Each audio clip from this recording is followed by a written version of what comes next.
Sentar. Quero falar da minha alegria nesta noite, de estar aqui com os irmãos, para juntos na presença de Deus, oferecer o nosso culto de louvor, gratidão ao Senhor Deus. Quero muito agradecer a Deus por esta noite, por esta oportunidade. Já me antecipo aqui a pedir perdão aos irmãos. Transtorno.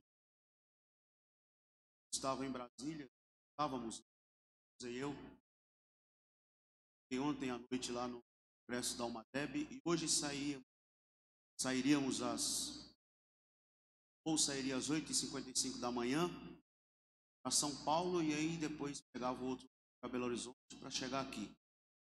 E infelizmente perdemos o horário, perdemos o voo, e não achávamos mais nenhum horário para chegar em São Paulo e pegar o voo que estava lá para cá. Tentamos de Brasília direto para Belo Horizonte, achava, os horários era tudo 9 horas da noite, não resolve mais. E o preço também é absurdo, né? Lá em cima, que eles aproveitam para cobrar 3, 4, 5 passagens de uma vez. Fiquei ali sem saber o que fazer.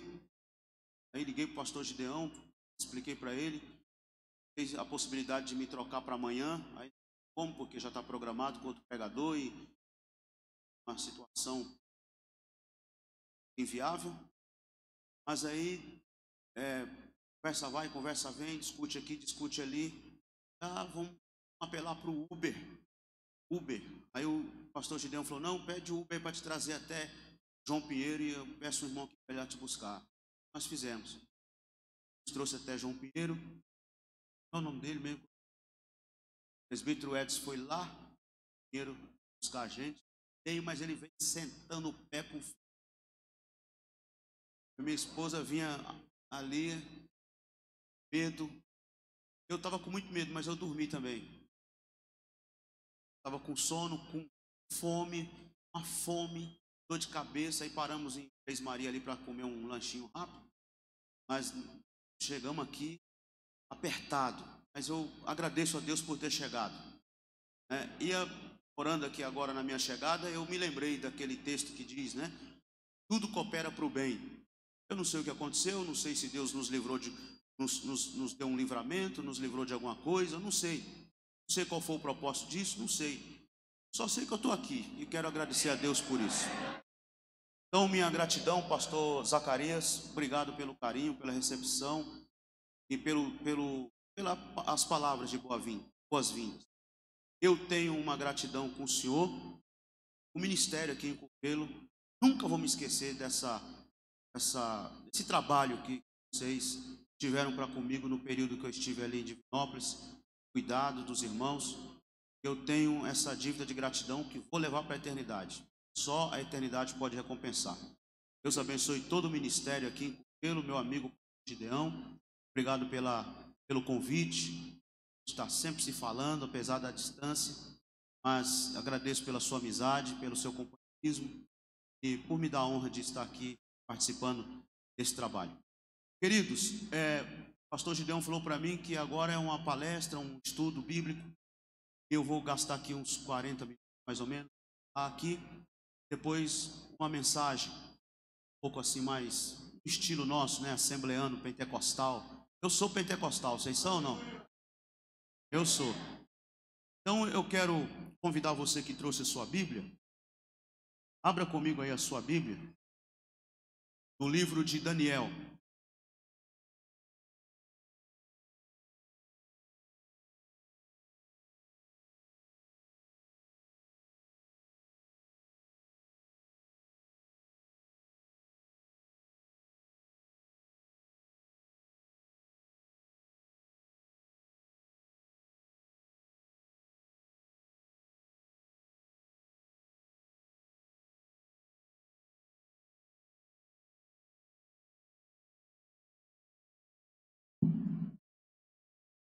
Glória a Deus. Livro do profeta Daniel, capítulo 1. Eu vou pedir para o irmão sonoplasta dar retorno. O som está todo aí na igreja. aqui não está praticamente conseguir trazer para glória a Deus. Mais um. Glória a Deus. E nas caixas da igreja pode até abaixar um pouco, porque está bom. Agora aqui, agora ficou legal.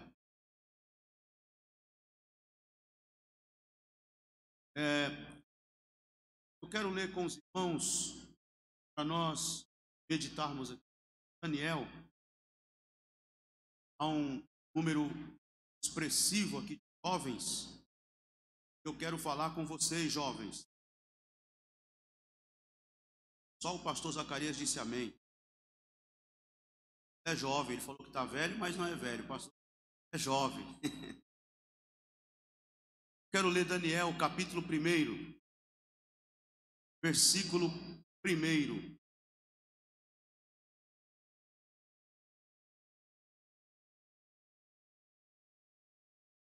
Vamos ler até o versículo 8. Daniel, capítulo 1, versículo de número 1 até o versículo 8.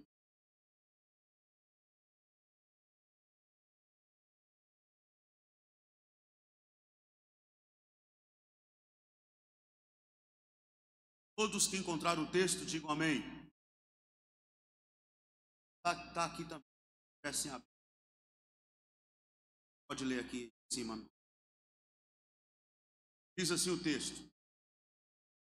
No ano 3º do reinado de Joaquim, rei de Judá, veio Nabucodonosor, rei da Babilônia, a Jerusalém e a sitiou. O Senhor lhe entregou nas mãos a Joaquim, rei de Judá, e alguns dos utensílios da casa de Deus.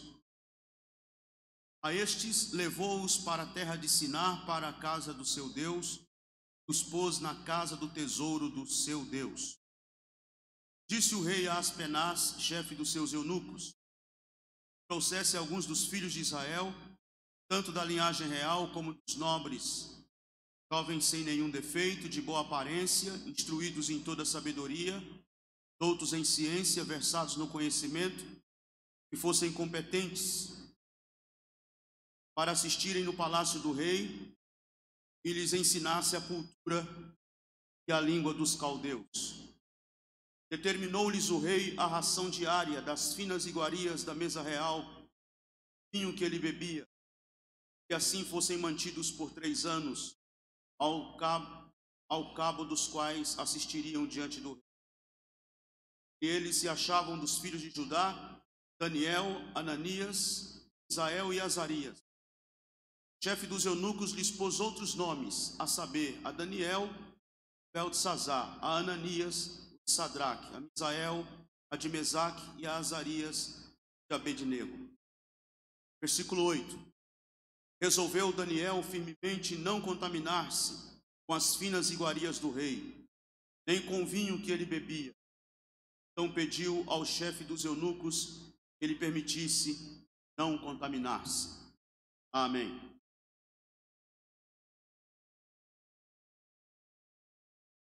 Queridos, eu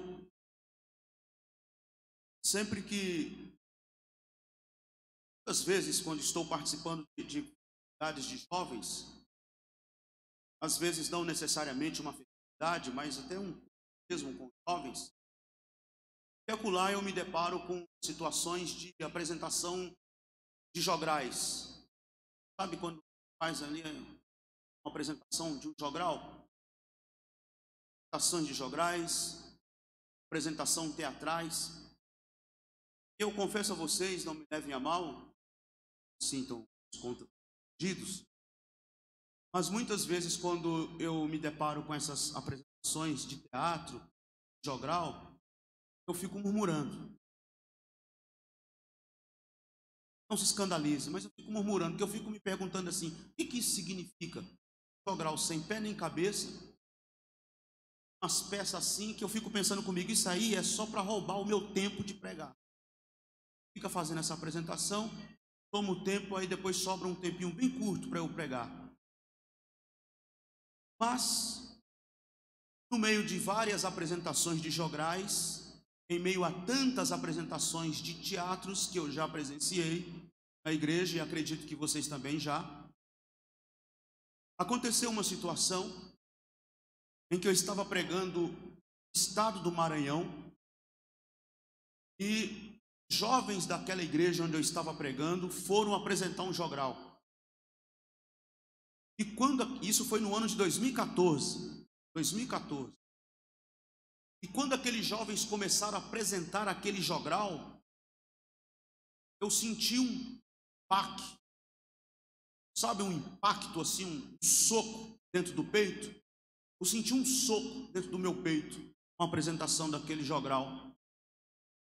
Porque o que aqueles jovens falaram naquela apresentação, o que aqueles jovens verbalizaram, eles expressaram naquela apresentação, foi exatamente as demandas e os dilemas do jovem pós-moderno. Eles colocaram para fora os desafios desse ambiente pós-moderno. E eu fiquei com aquilo na minha cabeça e fiquei assim encantado com o que eles estavam falando, e ao mesmo tempo meio que sentindo como que aquele jogral fosse um clamor da juventude pós-moderna, um clamor dos jovens diante dos desafios da pós-modernidade, que quando terminou a apresentação, eu cheguei perto da menina que coordenava o jogral, cheguei perto dela e falei para ela, e perguntei para ela: você tem uma cópia para mim dessa apresentação que vocês fizeram? Se tenho, sim, senhor. Eu falei: você pode me arrumar? Toma essa aqui. Ela me deu a própria cópia dela, que é essa aqui, ó. Eu trouxe aqui. Quando o pastor Gideão me falou dessa palestra, colocou o tema, a temática e a divisa da temática, e é possível. Eu pensando, e nós estamos num momento difícil, acabamos de sair de um ano traumático, 2020, onde explodiu essa pandemia, né, que é essa situação global, por isso que é pandemia, porque expande todo o mundo, pandemia, uma crise global, vírus que assolou a humanidade inteira. Nós estamos tendo que lidar com muitos desafios, com muitas dificuldades. Já estamos levantando perguntas e questionamentos sobre a igreja após a pandemia. O que é a igreja após pandemia? Os desafios da pós-modernidade agora somados aos desafios que a igreja terá que enfrentar pós-pandemia. E aí eu trouxe aqui esse jogral, se vocês me permitirem eu vou ler. Posso? Vou ler para vocês. Os jovens apresentaram, vou tentar ler de forma dinâmica para não ficar cansativo, mas os jovens apresentaram jogral abordando os seguintes temas.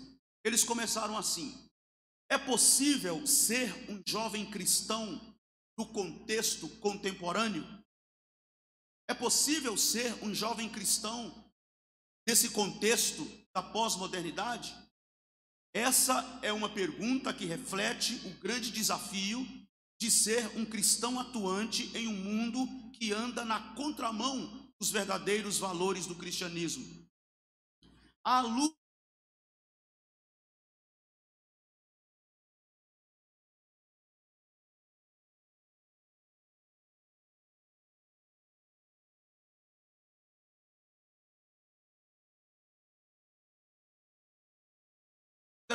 que eles estavam recitando e diziam: a modernidade é produto de 4 revoluções: a científica, política, cultural e técnica. A revolução científico-técnica mudou a vida do homem. A ciência pede provas. A revolução industrial mudou os hábitos humanos para sempre. A máquina começou a substituir o homem. A tecnologia voltou-se para a microeletrônica e começou a corrida para superar os adversários. A robotização elimina os empregos. O mercado mundial se tornou dominado por grandes conglomerados econômicos. A igreja deixou de ser a detentora de poder, se tornou um recanto de vivência pessoal. A religião passou a ser intimizada, quer dizer, vista do íntimo pessoal, vivida em nível de sensações e sentimentos, e não mais vivida nível de história ou da história de fazer a coisa acontecer. Muitos adolescentes e jovens de nossas igrejas as trazem consigo e elas afetam nosso testemunho de Jesus Cristo. E aí eles apresentaram alguns colapsos, algumas crises. O primeiro foi colapso das crenças. Há um colapso nas crenças. Há um colapso, há uma crise nas crenças. Há uma descrença geral com o conhecimento, seja a educação, a cultura afirmada, há desinteresse pela herança passada. Tudo é visto como não funcional, como não resultável, não produtor de bons resultados. Junto com o colapso vem a contestação. Tudo é contestado, tudo é rebatido, tudo é questionado. A pessoa é contra tudo. E voltando à questão das crenças, não há um conjunto de valores. O que se faz é desmantelar as regras e as estruturas. E aí eu me lembrei daquele texto do salmista, quando as estruturas começam a deteriorar-se, quando os fundamentos começam a ser destruídos, o que pode fazer o justo? Uma pergunta bíblica esta.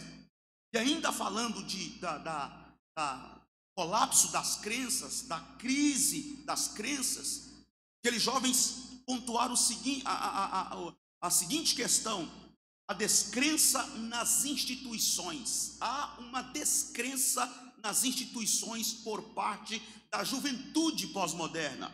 As instituições sociais falharam em prover um mundo melhor.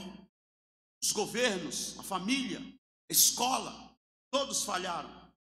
O jovem não crê na declaração romântica do educador, de que está formando mente e educando para o futuro. Não vê o professor encarar a profissão como um sacerdócio, mas como um ganha-pão. Não vê a escola como um lugar agradável.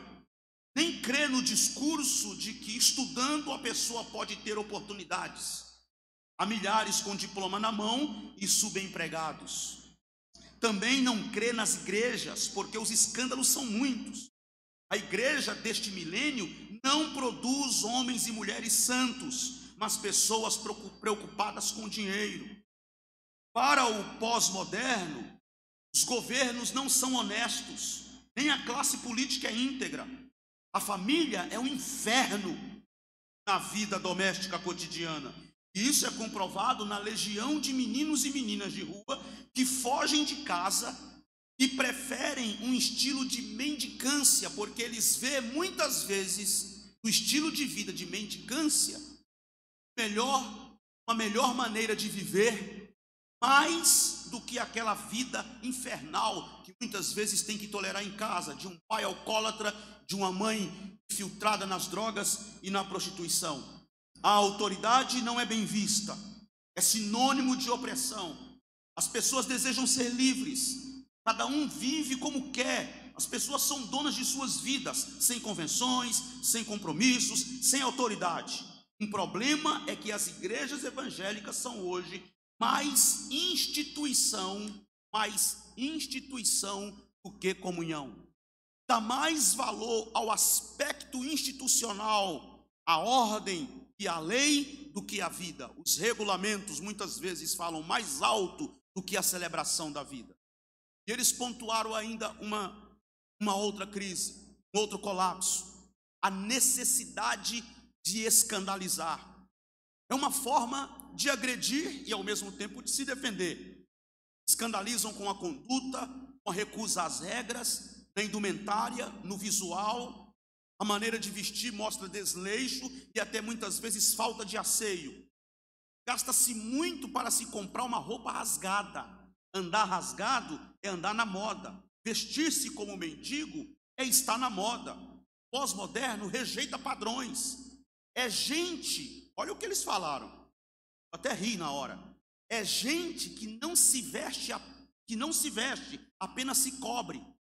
É aquela bermuda que não se sabe se é uma calça comprida menor, porque ficou na canela, ou se é uma bermuda do irmão maior, porque ficou pouco acima do tornozelo. Todo mundo é igual. Boné virado para trás, um tênis encardido no pé, uma blusa de frio amarrada na cintura e um andar de orangotango. Isto porque querem ser diferentes. copiam-se uns aos outros na sua diferenciação, julgam-se diferentes, mas são clones uns dos outros. Uma outra situação nessa apresentação daqueles jovens foi um estilo individualista. Uma outra questão: o pós-moderno é individualista. Ora vive em tribos, mas ele vive sua existência. Não se espere dele patriotismo ou idealismo. É hedonita, vivendo em função do prazer, não necessariamente o sexual, mas buscando o agradável. É narcisista no sentido de olhar mais para si do que para o mundo. Esta é uma perspectiva da cultura pós-moderna. Social e o outro são irrelevantes. O que vale é a substituição da ética. O som estava bom naquela hora. Quando eu pensei, estava. Se o irmão conseguir estar de novo da maneira que estava, porque vocês estão me ouvindo. Estão me ouvindo bem aí na igreja? Se colocar daquele jeito e deixar, tá ótimo. Perdi onde eu estava. De novo. Dever a substituição da ética pela estética, não foi isso que eu falei? Foi isso ou não? Não estão nada? Já perdi vocês? Nem comecei, já perdi vocês? Narcisismo. Então eu estava falando do estilo individualista. O que vale é o próprio indivíduo. Sim, agora é a substituição da ética pela estética. O dever cede lugar ao querer. As escolhas são privadas, não mais ligadas à sociedade. O negócio é viver e desfrutar o que se gosta. Nada de responsabilidade. O negócio é experimentar sensações cada vez mais fortes e dinâmicas, sem sentimento de culpa ou de valores. Viver é fazer o que agrada. Em outras palavras, ninguém tem nada com a minha vida. E a última crise que eles pontuaram foi a crise de pertença. Ou seja, a necessidade de pertencer a alguma coisa se tornou mais aguda nesta situação. A maldição sobre Caim foi tirar-lhe a pertença. Ele seria sem raízes geográficas ou sociais, um nômade, um errante, um peregrino, um andante. O homem necessita pertencer a alguma coisa. É uma profunda carência existencial. Precisa pertencer a uma igreja, a um clube, a uma associação. Como a crise de pertença surgiu, logo vieram os relacionamentos light, imediatistas, sem ligações profundas, manifestadas no sexo efêmero e casual. O instinto substitui o afeto. Cada semana uma pessoa. Ficar passou a ser uma prática normal, não um pecado. Pertence-se a uma tribo, mas se refugia no anonimato, relações via internet. Aqueles jovens recitaram tudo isso aqui naquela apresentação.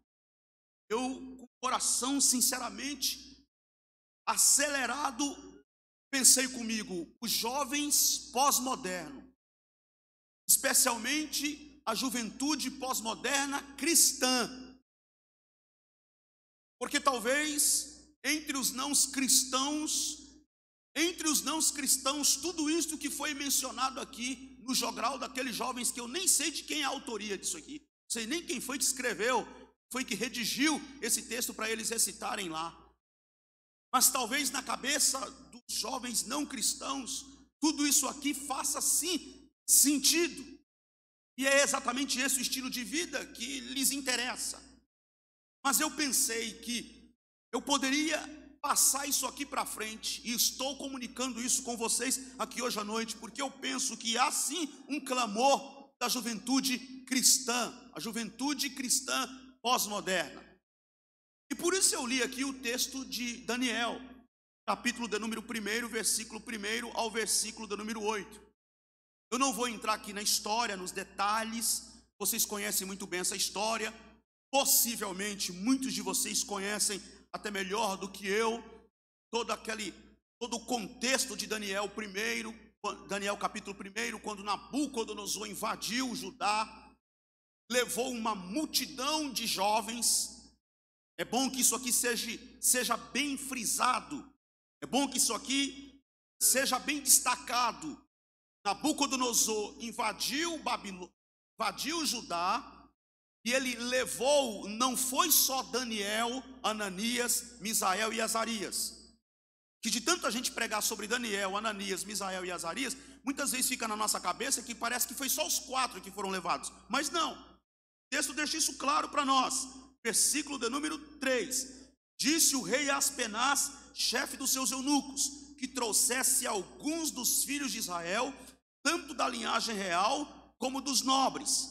E no versículo de número 6 está assim: entre eles se achavam dos filhos de Judá. Aí ele cita o nome dos 4: Daniel, Azarias, Misael, Daniel, Ananias, Misael e Azarias.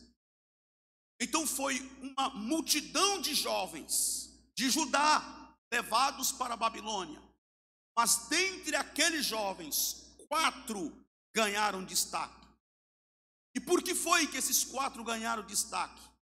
Qual foi a posição deles? Qual foi a atitude deles? Qual foi o comportamento deles? Mas antes disso, vamos pensar no seguinte: Babilônia é considerada berço da idolatria. Babilônia era considerada o berço do sexo livre. Babilônia era considerada o berço de toda sorte de orgias. Babilônia era tratada, ou era vista, era considerada como berço da idolatria, como já mencionei, da luxúria, como berço do sexo livre, das orgias. E Babilônia era muitíssimo respeitada, um império poderosíssimo. Nabucodonosor já havia vencido o Egito, já havia vencido a Assíria, que aliás já tinha invadido também até o reino do norte. E ele invadiu, Nabucodonosor invadiu aqui o reino do sul, mas a Síria já havia invadido o reino do norte, e Nabucodonosor já havia vencido. Ele se tornou poderoso, o império se tornou um império grande, forte e poderoso.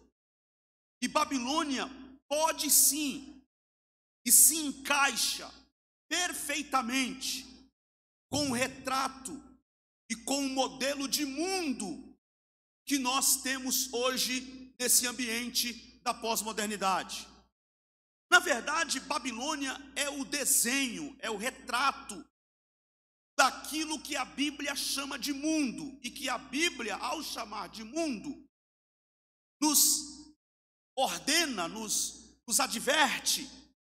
É uma advertência e é ao mesmo tempo um imperativo bíblico, que nós devemos fugir do mundo, nos afastar do mundo.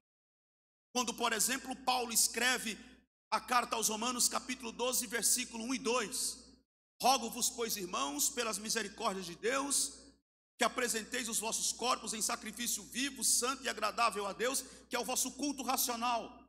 Versículo 2, ele diz o quê? E não vos conformeis com este mundo. A palavra não vos conformeis ali, a expressão não vos conformeis é não vos adequeis. Não entreis na forma do mundo. O mundo tem uma forma e Paulo diz: não vos adequeis a esta forma. Não se deixeis levar. Não se deixeis formatar por este modelo mundano. Não vos conformeis. Não se conformar é não entrar na forma. Não se conformar é ser avesso a esse formato. É ser anti esta forma. É ser contrário a esta forma. Paulo diz isto: não vos conformeis com este mundo. E João, na sua primeira epístola, ele diz: não ameis o mundo, nem as coisas que há no mundo, porque aquele que ama o mundo, o amor do Pai não está nele. É uma advertência, tanto Paulo quanto João, e ao mesmo tempo um imperativo. E que mundo é este? É uma estrutura, é um sistema maligno, corrupto, perverso, demoníaco, luciferiano, que luta contra os valores éticos, morais, espirituais, os valores de família, os valores de Deus, que conspira contra tudo que é digno, contra tudo que é bonito, contra tudo que é nobre, contra tudo que é ético. E a Bíblia nos adverte a fugir deste mundo. E Babilônia aqui é esse retrato falado, por assim dizer. É esse retrato, é esse desenho que representa esta estrutura mundana. Esse sistema demoníaco, diabólico, que quer nos roubar de Deus, que quer nos roubar dos valores de Deus. E aqui, entre os versículos de número 3 ao versículo de número 7, nós temos aqui alguns planos, alguns projetos, alguns objetivos da Babilônia, que é o mesmo projeto, que é o mesmo objetivo desse mundo contemporâneo, desse mundo pós-moderno, que muito do que temos aqui no texto é abordado por estes jovens, como eu acabei de ler para vocês aqui, nas suas falas lá no jogral que eles apresentaram em 2014. E eu quero destacar com vocês aqui, rapidamente, alguns desses objetivos da Babilônia. Tentar fechar aqui, mostrando, ou pelo menos tentando mostrar um caminho de como nós podemos vencer este ambiente pós-moderno, este mundo pós-moderno contemporâneo. Primeiro, qual é o primeiro grande jogo da Babilônia? Qual é o primeiro grande objetivo da Babilônia? A Babilônia quer separar os pais dos filhos. Olha aí na sua Bíblia para você ver. Daniel, capítulo 1, versículo 3. Disse o rei a Aspenaz, chefe dos seus eunucos, que trouxesse alguns dos... Quem? Então, com a Bíblia aberta aí, Daniel capítulo 1, versículo 3, vou pedir que você mantenha a Bíblia aberta, porque nós vamos precisar conferir isso aí no texto. O rei deu ordem ao chefe dos seus eunucos que trouxessem alguns dos filhos de Israel. Olha o plano da Babilônia, olha o jogo, olha o projeto. Ela quer quem? Os filhos. É bem verdade que quando nós lemos a expressão filhos de Israel, tem muito a ver com a descendência. Os filhos de Israel, que é do velho Jacó, que teve o nome mudado para Israel, que era pai de 12 filhos, e que esses 12 filhos, os seus nomes deram nomes e origem às 12 tribos de Israel, que compõem a nação de Israel: Judá, Benjamim, Issacar, Zebulon, Naftali, por aí vai, vocês conhecem. Mas não é forçação da minha parte, eu não estou forçando o texto, não é nenhuma forçação afirmar que nesse contexto a ordem do rei é que invada Judá e faça uma seleção meticulosa, faça uma seleção criteriosa. Está no texto, não é Nilson que está inventando não, está aí no texto. Faça uma seleção criteriosa e traga para mim aqui, olha o que ele diz, versículo do número 3 ainda. Os filhos de Israel, da linhagem real, olha os critérios da Babilônia, da linhagem real e dos nobres. E ela ainda diz mais: eu quero aqui jovens, versículo 4, estão acompanhando aí? Amém? Olha o que a Babilônia quer: jovens sem defeito, de boa aparência, instruídos em toda sabedoria, doutos em ciência, versados no conhecimento, e que fossem competentes no palácio do rei e lhes ensinasse a cultura e a língua dos caldeus. Então, esse é o primeiro projeto, esse é o primeiro plano. A Babilônia quer separar os pais dos filhos. Agora ouça-me com muita atenção, irmão, irmã, moço e moça, ouça-me com muita atenção. É ou não é isto aqui que está acontecendo nesse... Muitos pais separados dos seus filhos. Muitos filhos separados dos seus pais. Não, pastor, o senhor está enganado. Minha família, graças a Deus, todos nós somos crentes em Jesus, moramos todos na mesma casa, estamos todos dentro do mesmo lar, debaixo do mesmo teto, abençoados. Sim, perfeitamente. Todos juntos na mesma casa, debaixo do mesmo teto. Maravilha. Maravilha. Mas não se enganem, que está debaixo do mesmo teto, reunido dentro da mesma casa, não significa necessariamente que esta família está unida. Porque ouçam-me.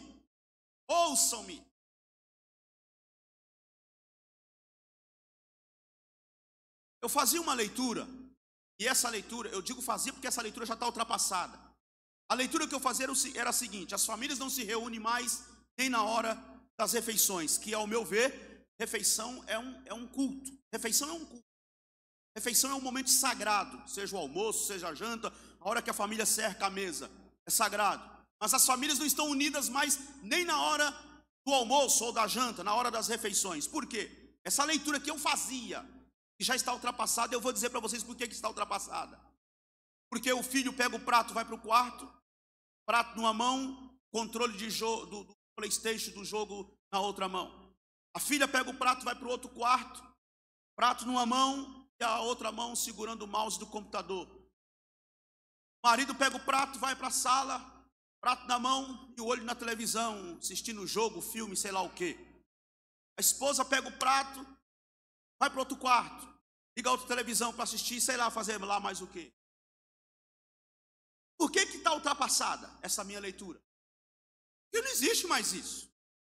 Não precisa sair da mesa. Estão todos em volta da mesma mesa, mas cada um no seu mundo. Porque cada um tem. As praças de alimentação não estão vazias. Não estão vazias. Salvo agora nesse período atípico, de pandemia. As devidas restrições, ainda assim, as praças de alimentação, as pizzarias, os churrascarias, os restaurantes, os shopping centers, estão cheios de pessoas nas praças de alimentação e as mesas estão cercadas. Porém, todavia, contudo, entretanto, cada um no seu mundo. As pessoas estão divididas, separadas. E eu não estou, pelo amor de Deus, irmão, me compreenda, eu não estou falando mal de internet. Não estou falando mal de rede social, não, até porque seria uma grande hipocrisia da minha parte, porque eu também tenho rede social, também uso as redes sociais, e agora talvez nunca foi tão importante e necessária para a igreja, inclusive as redes sociais, porque é através das redes sociais que nós estamos conseguindo transmitir os nossos cultos, tendo em vista que nós estamos num período de distanciamento social. Não é isso que eu estou dizendo. Mas o que eu quero colocar para vocês aqui, inclusive citando um sociólogo polonês, que nem cristão era, ele já faleceu até agora, recentemente. Zygmunt Bauman escreveu um livro falando sobre sociedade líquida, relacionamentos líquidos. Não há concretude, não há solidez nos relacionamentos, porque é líquido, é fluido, se esvai com facilidade. Não há nenhuma garantia de que a pessoa que está do meu lado hoje permanecerá do meu lado amanhã, porque ela, tanto quanto eu, somos movidos pelo mesmo motor, qual seja, eu quero ser feliz, eu nasci para ser feliz e eu vou ser feliz, custe o que custar. Nem que eu tenha que romper com amizades, nem que eu tenha que abandonar meu pai, nem que eu tenha que deixar minha mãe, nem que eu tenha que descasar, nem que eu tenha que divorciar, mas eu vou ser feliz. Engraçado, eu falei isso na cerimônia de casamento do meu irmão. Eu fui o celebrante do casamento do meu irmão mais novo, e eu falei isso no casamento dele. Já prestaram atenção? Que as pessoas, quando vão se casar, elas casam para ser feliz. Vai casar? Vou casar porque eu quero ser feliz. Aí no dia que se separa, e aí fulano, como é que... separei. Mas rapaz, separou. Não, tem que ser feliz. Espera aí, um instantinho. Você casou para ser feliz e descasou para ser feliz. Você vai ser feliz quando? Quando? Porque em nome do mesmo tema você entrou e saiu de um relacionamento. felicidade você entrou num casamento, e em nome da mesma felicidade você saiu do casamento. Você vai ser feliz quando? Então esse é o jogo da Babilônia.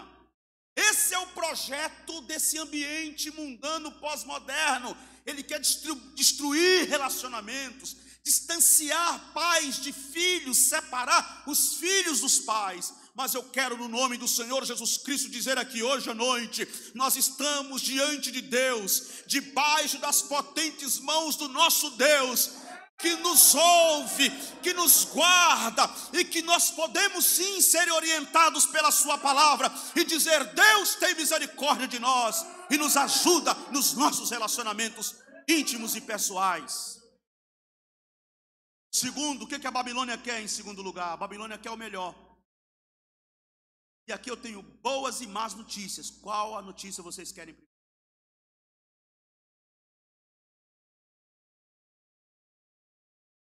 A Babilônia quer o melhor. Eu tenho boas e más notícias. Qual eu dou primeiro? Vai, segura. A Babilônia quer você.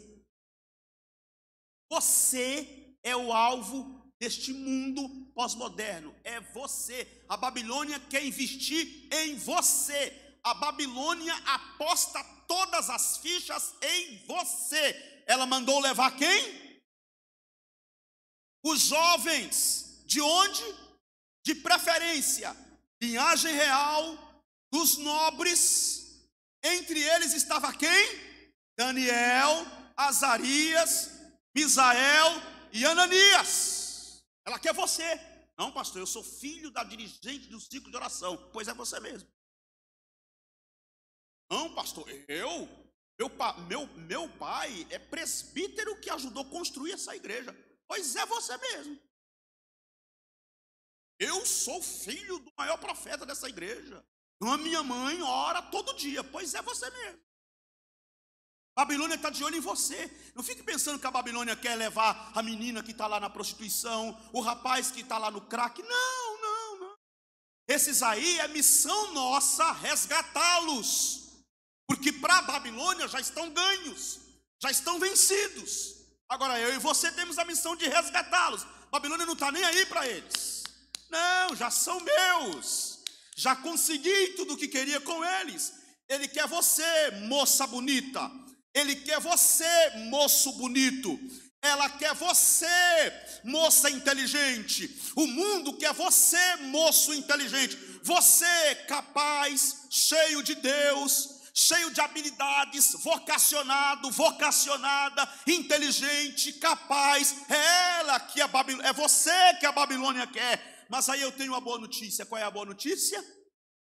Você é o melhor.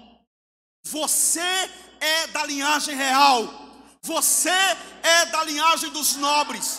Você foi chamado por Deus. Você foi escolhido desde o ventre da sua mãe.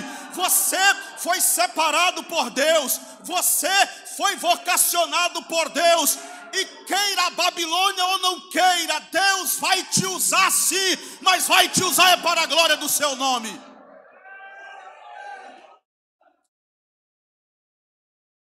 Três, o que a Babilônia quer? Palestra com um pregador pentecostal não funciona muito.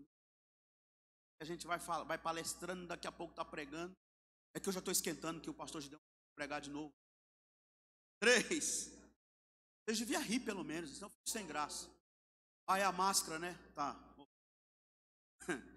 Três, o que a Babilônia quer em terceiro lugar? A Babilônia quer mudar a linguagem. Quer mudar a linguagem. Tem 3 minutinhos ali para eu terminar. O que a Babilônia quer em terceiro lugar? Mudar a linguagem. O que diz o final do versículo 4?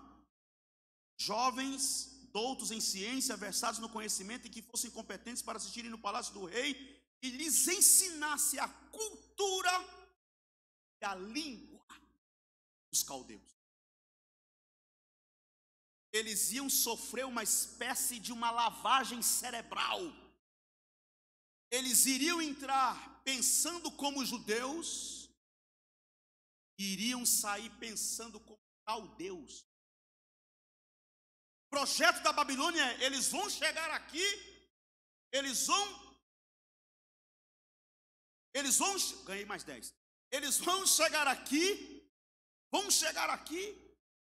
pensando como hebreu, pensando como judeu, mas nós vamos fazer eles sair daqui pensando como caldeus. Eles vão entrar aqui falando hebraico, a língua deles, idioma deles, mas nós vamos fazer eles saírem daqui falando a linguagem dos caldeus. É isto ou não é isto que a Babilônia está fazendo nessa sociedade pós-moderna? A linguagem não está corrompida? Quer ver? Deixa eu dar eu vou abrir um parênteses aqui para dar um exemplo, para vocês entenderem o que eu quero dizer com isso aqui.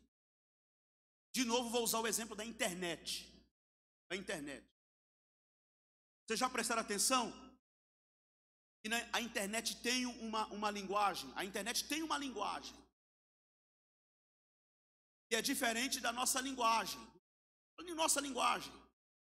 Por exemplo, o texto que você escreve na internet, lá no Facebook, lá no Instagram e outras redes sociais, não segue necessariamente a mesma regra do texto que você escreve na... Como é que fala?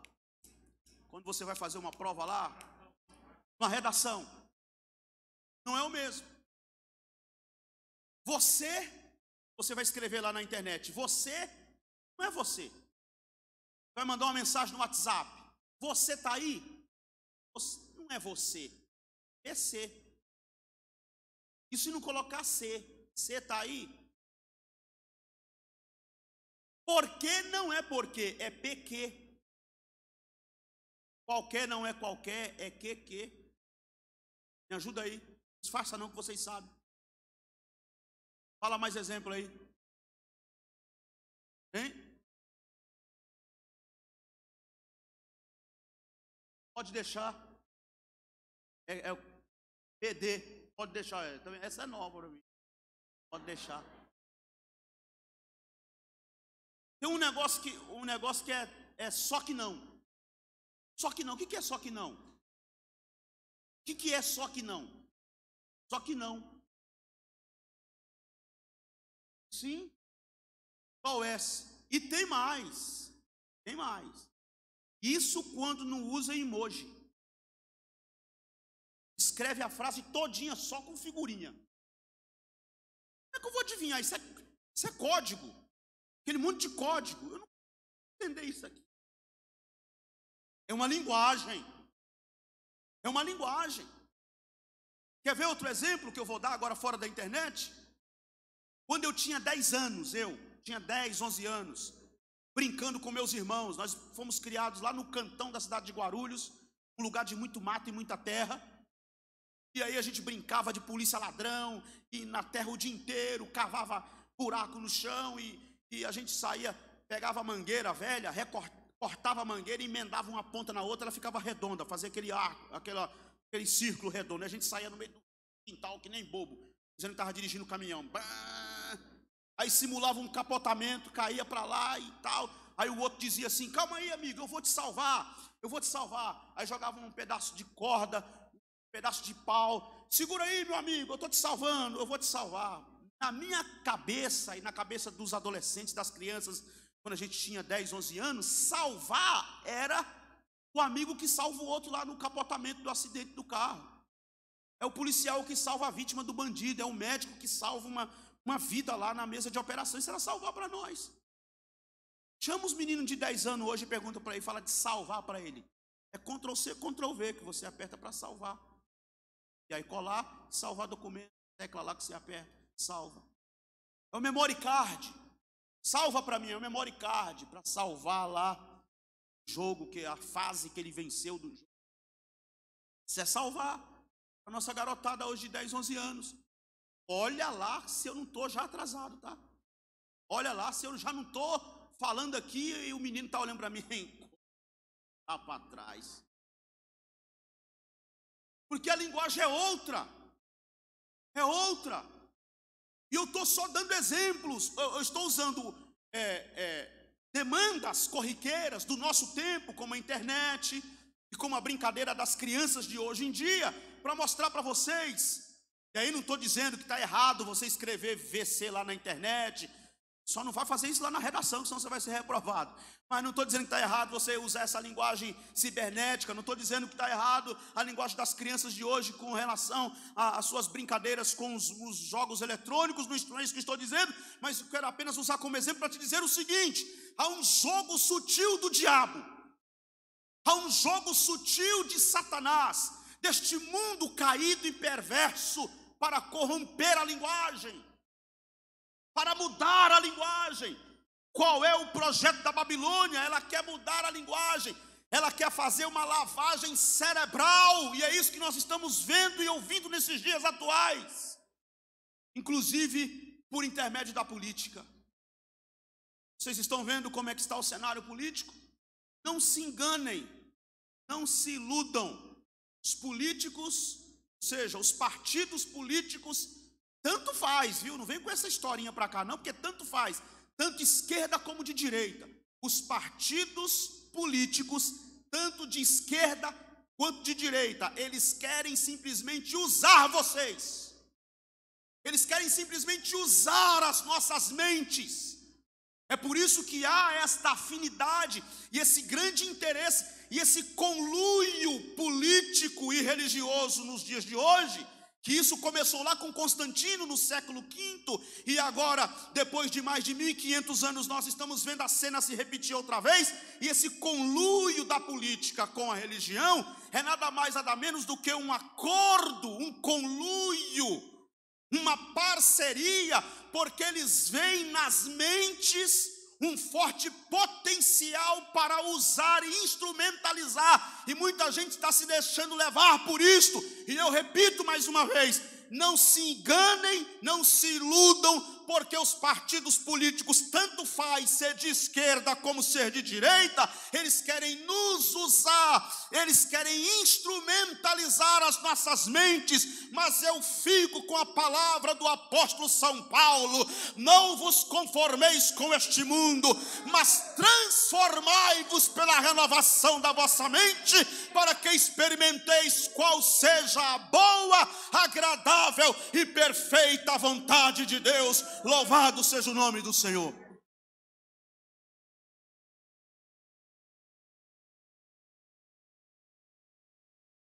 A Babilônia quer separar os pais dos filhos. A Babilônia quer o melhor. A Babilônia quer mudar a linguagem. Quarto, a Babilônia quer mudar a alimentação. Versículo 5. O que o rei faz aí no versículo 5? Determinou-lhes a ração diária das finas iguarias da mesa real e do vinho que ele bebia, e que assim fossem mantidos por 3 anos, ao cabo dos quais assistiriam diante do rei. A Babilônia quer mudar a alimentação. Irmão, sinceramente, eu fico com o coração afundado no peito de ver uma geração, perdão a expressão, mas de ver uma geração que se alimenta de lixo. Come lixo. Lixo. Os púlpitos de algumas igrejas, não estou generalizando, tá? Mas dos púlpitos de algumas igrejas evangélicas neste país, até as músicas seculares, lixo. Pregadores irresponsáveis querem ganhar fama às custas do evangelho e da fé, que querem popularidade, que querem visibilidade. Pouco estão ligando para o conteúdo da mensagem que pregam. Eles querem vibrações, aplausos, luz, holofotes, encantamento com a luz da ribalta. E a nossa geração de jovens, eu falei isso no Fórum da Juventude, lá em Cuiabá, agora sábado, participando do Fórum da Juventude, eu falei isso para eles lá. Fico preocupado de ver nossos jovens pregadores que querem pregar, que sonham com a pregação. E aí quando você pergunta quais são os seus referenciais, eles começam a citar nomes que eu digo: será que ele quer mesmo pregar, ou ele quer ser igual o fulano que é famoso, que ganhou popularidade, ganhou prestígio? As músicas seculares, sem criatividade, sem poesia, sem arte, um batido com um ritmo só e uma palavra só. Pam, pam, pam, pam, pam, pam. Pronto, o camarada fica famoso, vira a música mais tocada nas rádios. Gatão pagando de gatão, boné para trás, com o braço assim no lado do carro, pega o banco do motorista. Não sei por que eles deviam arrancar logo aquele banco e sentar no de trás logo. Arrasta o banco, põe lá atrás, para nem alcançar. Braço aqui, pagando de gatão, com aquele som alto, achando que todo mundo é obrigado a ouvir o lixo que ele está ouvindo, e ele acha bonito aquilo. E umas gatinhas que ficam achando bonito. Eu falo sempre lá em casa, ontem mesmo minha esposa estava brincando lá com os pastores lá em Brasília, dizendo que eu falo com meus meninos lá em casa, assim, eu nasci no tempo errado. Sou de 1978, mas eu nasci tarde demais, devia ter nascido mais para trás, porque não é possível. Fico vendo que música, e eu não estou nem falando das músicas na igreja. Ai, ai, ai. Sem criatividade, sem nenhuma... Eu às vezes me refiro sobre Charles Wesley, que era irmão de John Wesley. Charles Wesley tinha um desafio com ele mesmo. Ele não aceitava escrever nem, ele era compositor, ele não aceitava escrever nem um hino sem que ele tivesse certeza que estava face a face com Deus. Sabe por quê? Muitos cânticos que nós estamos ouvindo na igreja hoje são agressivos ao evangelho, são antagônicos ao evangelho, são avessos à palavra, são heréticos, e mesmo assim ganham aplausos. O povo vibra e glorifica. O hino é uma contradição da Bíblia, está falando heresia, mas o povo vibra, e ai de quem falar alguma coisa. Ai se você falar alguma coisa. Sabe por quê? Porque muitos compositores hoje não estão fazendo cânticos para de fato louvarmos a Deus, mas apenas para atender a demanda do mercado gospel. Queridos irmãos, aquilo que os nossos pais falavam, que os pregadores antigos diziam, o mundo está entrando na igreja, infelizmente entrou pela porta da cozinha. Eu estou aqui hoje para dizer a esta igreja, vamos no nome de Jesus fazer como Daniel, porque o que foi que Daniel fez? Eu não vou sentar nesta mesa, eu não vou beber este vinho e eu não vou comer esta comida. Eu não vou me contaminar. Foi essa a atitude de Daniel. Porque teria aqui ainda um outro ponto para explorar aqui, que é a questão da identidade. A Babilônia quer mudar a identidade. O que a Babilônia fez? Mudou os nomes deles. Daniel, Ananias, Misael e Azarias. Não é mais Daniel, Ananias, Misael e Azarias. É Sadraque, Mesaque e Abednego, e Daniel era Beltesazar. Tudo nomes que tinham a ver com os deuses pagãos da Babilônia.